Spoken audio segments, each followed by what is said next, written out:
नमस्ते friends, gardening with वंदना में आपका स्वागत है। आज आपको अपने यहाँ जो मोगरे के पौधे लगे हुए हैं उनको दिखाऊंगी और उनकी जो केयर टिप्स मैं करती हूँ आज उसी के बारे में बताऊंगी। तो ये मेरा मोगरे का पौधा लगा हुआ है ज़मीन में। आप ये जो दुरांता की हैज देख रहे हैं और इसी के बीच में ये ऐसे कॉर्नर में लगा हुआ है।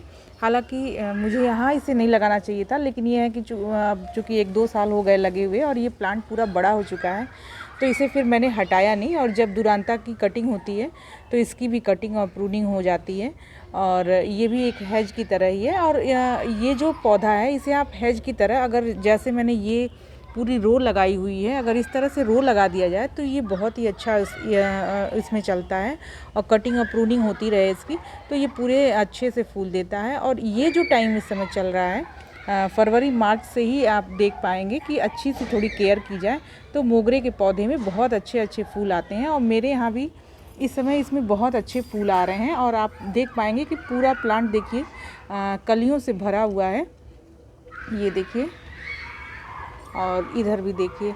तो इनकी क्या केयर करते हैं इस समय में, तो इसमें फूल आते रहें लगातार। तो सबसे पहले तो फ्रेंड्स, अगर ये गमले में आपके यहाँ लगा हुआ है तो इसकी रिपोर्टिंग की जाती है फरवरी या जनवरी लास्ट या फरवरी में की जाती है। लेकिन चूँकि मेरे यहाँ ये ज़मीन में लगा हुआ है इसलिए मुझे इससे रिपोर्ट करने की ज़रूरत ही नहीं है, तो मैं केवल इसकी प्रूनिंग कर देती हूँ। लेकिन अगर गमले में लगा हुआ प्लांट है तो आप उसकी प्रूनिंग ज़रूर कर दिया करें फरवरी में, क्योंकि बिना प्रूनिंग के ये फूल नहीं देगा।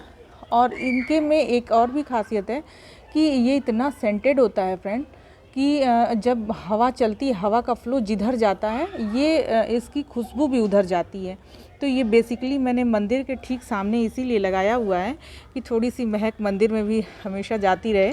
और मोगरे की सुगंध इतनी अच्छी होती है कि एकदम माहौल बहुत अच्छा सा हो जाता है। इसे आनंद का पौधा कहा जाता है। बहुत ही अच्छा प्लांट इसको माना गया है। इसमें आपको सब कलियां ही दिख रही होंगी, फूल अभी नहीं दिख रहे होंगे, क्योंकि ये फूल पूजा के लिए रोज़ सुबह ले लिए जाते हैं। जैसे ये कलियां हैं, ये सुबह में फिर खिल जाएंगी और इनको पूजा के लिए ले लिया जाता है, इसलिए आपको दिखाई नहीं देंगी। लेकिन इनकी जो केयर है वो मैं कैसे करती हूँ, अब उसके बारे में बात करते हैं। तो सबसे पहले इसकी मिट्टी की बात की जाए, अगर ज़मीन में लगा हुआ है तो मिट्टी कैसी भी रहे ये उसमें बहुत अच्छे से चलता है। लेकिन अगर गमले में लगा रहे हैं आप तो उसमें एक हिस्सा मिट्टी, एक हिस्सा खाद और एक हिस्सा बालू आप मिला लिया करें, तो आप देख पाएंगे कि आपके पौधे उसमें बहुत अच्छे से चल रहे हैं। और जब भी फ्रेंड्स फूलों वाले आप जब पौधे खास करके लगाएं जिसमें आपको फूल लेने हैं, तो उसमें आप 1 मुट्ठी बोन मील और 1 मुट्ठी नीम खली भी मिला लिया करें अपने प्लांट में जब गमले आप लगाते हैं उस समय में। तो वो देख पाएंगे आप कि बोन मील जो होता है वो बहुत धीरे धीरे घुलता रहता है और वो पौधे में पोषण हर तरह का देता है। उसमें कैल्शियम वगैरह बहुत अच्छे से पाया जाता है, कैल्शियम है, जिंक है, आयरन है, ये सब चीज़ें बहुत अच्छी मिलती हैं, इसलिए बहुत अच्छा होता है बोन मील। लेकिन यहाँ इसमें अभी जो हमारा प्लांट है इसमें अब खाद जो देने की बारी आएगी, तो फर्टिलाइज़र में ये धीरे धीरे काम करता है। और इसके अलावा आप मंथली और वीकली भी फर्टिलाइज़र इसमें दें। ये हैवी फीडर प्लांट है, इसमें फर्टिलाइज़र की आवश्यकता जैसे रोज़ प्लांट में होती है उस तरह से इसमें भी बहुत अच्छे फर्टिलाइज़र मांगता है मोगरे का पौधा। और आप इसमें अच्छा फर्टिलाइज़र देंगे तो आप देख पाएंगे कि पूरा पौधा आपका फूलों से लदा रहेगा। क्योंकि मेरा ये ज़मीन में लगा हुआ है और डेली इसमें से फूल ले लिए जाते हैं, 6-7 फूल करके डेली इसमें फूल आते रहते हैं और ज़्यादा मैं इसे बढ़ने नहीं देती हूँ और इसकी प्रूनिंग भी होती रहती है हमेशा। तो जब फर्टिलाइज़र इसको मैं क्या देती हूँ ये भी मैं आपको दिखाऊँ। इसे 20 दिन में एक बार ये फर्टिलाइज़र दीजिए। देखिए ये है इसका फर्टिलाइज़र, आप ये देखिए, ये है सीवीड, ये समुद्र से निकाला हुआ जो काई एल्गी जिसको बोलते हैं वो है। ये आपको फर्टिलाइज़र शॉप में बहुत आसानी से मिल जाएगा। ये है 1 चम्मच और इसके साथ ही साथ ये डीएपी है, ये पूरा 1 चम्मच भर के मैंने ले लिया है।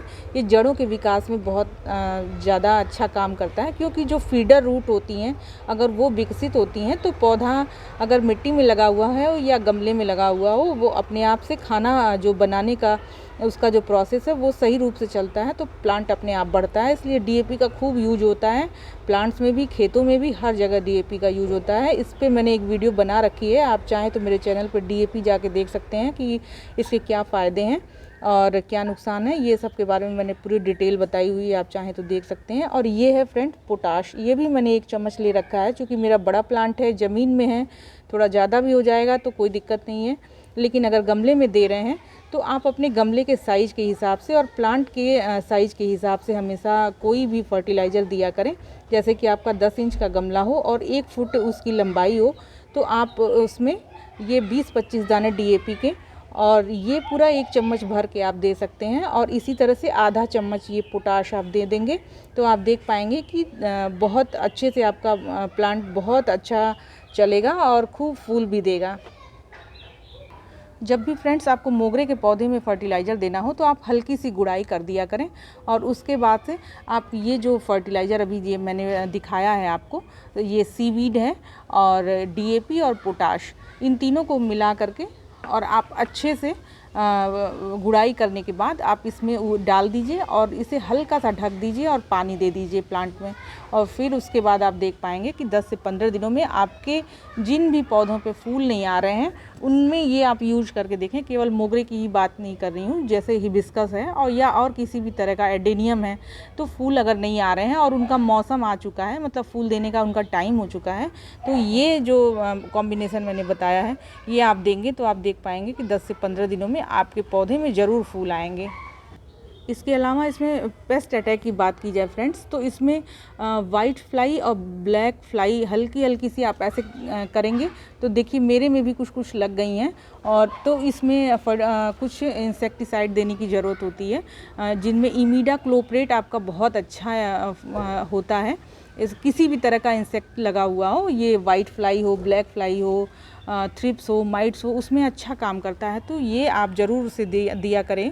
आप देख पाएंगे कि अगर 10 दिन में आप अगर एक बार इस्तेमाल करते हैं चाहे नीम ऑयल का या इमीडाक्लोप्रेट का, तो आपके यहाँ कोई भी थ्रिप्स, माइट्स और ये जो वाइट उड़ती हैं, या कभी कभी आप देखते होंगे कि गुड़हल में या इसमें भी, मोगरे में भी ये इस पे ब्लैक से छोटे छोटे से एकदम फ्लाई उड़ती रहती हैं, वो भी लग जाती हैं, तो वो उसमें भी वो अच्छा काम करता है इमीडाक्लोप्रेट।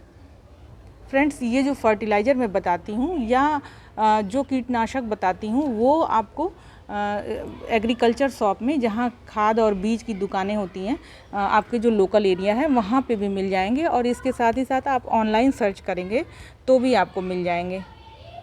अब इसमें पानी की बात की जाए फ्रेंड, तो इसमें पानी आपको पूरा मॉइस्चर बना के रखना है। ये गर्मियों में फूल देने वाला पौधा है, आप इसमें अच्छे से पानी डालिए और वेल ड्रेन मिट्टी रहेगी तो फिर आप कितना भी पानी दें वो ड्रेन आउट हो जाता है और मॉइस्चर पौधे में बना रहना चाहिए। इसके साथ ही साथ आप फ्रेंड सनलाइट की इसकी बात की जाए तो ये पूरा फुल धूप में रहने वाला पौधा है, इसे सनलाइट पसंद है और आप इसको ऐसी जगह पे रखें जहाँ पूरी दिन की सनलाइट हो, और नहीं तो कम से कम 4 घंटे की धूप तो इसमें लगती ही रहे, तभी ये अच्छे से फ्लावरिंग करेगा। फूलों वाला कोई भी पौधे होते हैं मैक्सिमम ज़्यादातर पौधे सनलाइट वाले ही होते हैं और मोगरा का प्लांट तो सनलाइट में ही रहने वाला है। और ये देख पाएंगे आप कि बहुत अच्छे फूल देता है और ये थोड़ा सा देखिए फैला हुआ है और उस तरफ भी आप देखिए यहाँ पे ये सब कलियाँ लगी हुई हैं, तो ऐसे करके ये बहुत अच्छे से फूल देता है। फ्रेंड्स, जब पौधे में फूल आ जाते हैं आपको दिखाती हूँ मैं, जो जहाँ से हमने फूल ले लिए हैं, जैसे ये देखिए, हाँ ये देखिए एक बच गया है, इस तरह के इसके फूल होते हैं। और आप ये देखिए साइड में ये यहाँ से फूल ले लिया गया है, तोड़ लिया गया है, फूल नहीं है यहाँ पे, तो आप देख पाएंगे कि जब ये भी फूल तोड़ लिया जाएगा, जैसे मैं तोड़ के ही दिखाती हूँ, जैसे ये फूल ले लिया गया, ये फूल ले लिया गया तो इसके नीचे से आप इसको कट कर देंगे तो फिर नीचे से 2 ब्रांचेज 3 ब्रांचेज आएंगी और आप देख पाएंगे कि इसमें अच्छे से फ्लावरिंग होगी। अगर ये प्लांट पर ऐसे ही लगा रह गया फ्रेंड तो फूल नहीं आएंगे, इसलिए इसकी कटिंग ज़रूरी होती है कि ऊपर से जब फूल आ जाए तो आप इसे यूँ ऐसे तोड़ करके ऐसे हटा दिया करेंगे तो फिर नीचे से अन्य फ्लावर आने के लिए ब्रांचेज निकलेंगी और उस पर खूब अच्छे से कली लगेगी। फ्रेंड्स, मोगरे के प्रोपोगेशन की बात की जाए तो बहुत इजीली ये पौधा सरवाइव कर जाता है। इसकी थोड़ी सी इससे मोटी स्टिक लेनी रहेगी, नीचे से एक मोटी डाल आप ले लेंगे तो और मिट्टी में लगा देंगे तो ये बहुत आसानी से बरसात के मौसम में लग जाती है। और आप देख पाएंगे कि ये थोड़ा सा जब बड़ा हो जाता है तो आप इसे ऐसे ज़मीन में भी ऐसे एक ब्रांच पकड़ के ज़मीन में भी अगर दबा देंगे तो उससे भी प्रोपोगेशन बहुत अच्छे से हो जाता है।